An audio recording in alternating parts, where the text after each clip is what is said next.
Prägnanz, Intensität, Kürze. In der Natur der populären Musik liegen gewisse Parameter, denen man sich nicht entziehen kann.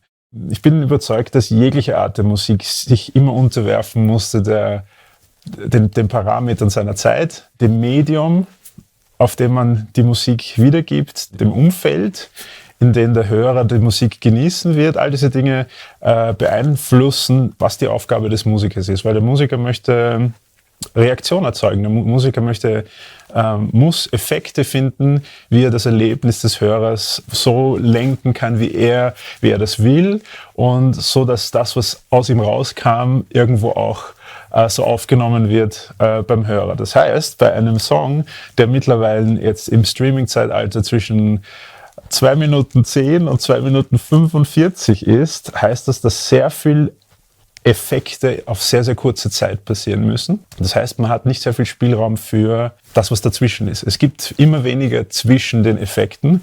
Es muss immer etwas passieren. Es darf aber trotzdem nicht irritierend sein, weil der Mensch möchte ja trotzdem sein Leben begleitet wissen von dieser Musik. Das heißt, es muss angenehm sein, aber es muss immer was passieren. Und es ist ein bisschen so, wie ich mir das vorstelle, wenn man an einem Mikrochip arbeitet.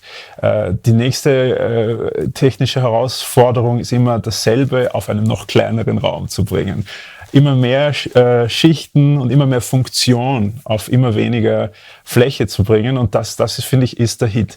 Und was ein Hit heutzutage ist zum Beispiel schon wieder was anderes, als der Hit vor 20 Jahren war oder vor 50 Jahren, etc. etc.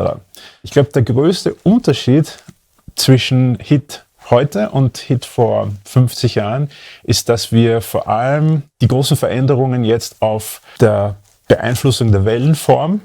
Die Beeinflussung der Wellenform ist das, wo die meisten Dinge jetzt passieren in der Musik. Strukturell ist es nicht sehr komplex. Es ist eher ein sich die Hand geben von verschiedenen Höhepunkten. Man hat sich jetzt auch weitestgehend verabschiedet von dem einen Refrain, den der Mensch immer nachsingen will, sondern hat sich eher auf ein Potpourri von vielen markanten Bauteilen konzentriert. Da gibt es natürlich auch wieder Unterschiede. Es gibt die Radiomusik, die immer noch relativ traditionell ist. Dann gibt es die Streamingmusik, die einfach noch mehr beeinflusst ist von kürzerer Spieldauer, kürzerer Aufmerksamkeitsspanne des Hörers. Wenn er sich da durchklickt, muss immer gleich was passieren. Und deshalb ist der Hit jetzt mittlerweile was anderes, als er früher war. Und damit ringt jeder Musiker zu einem gewissen Grad. Denn wir alle wollen die große Fläche haben zum Malen. Wir wollen uneingeschränkt sein. Gleichzeitig ist es auch ein bisschen eine Herausforderung an die Komponierkunst. Kannst du das? Erlaubt dein Handwerk, dass du diese Hürden nimmst? Und so sehe ich das.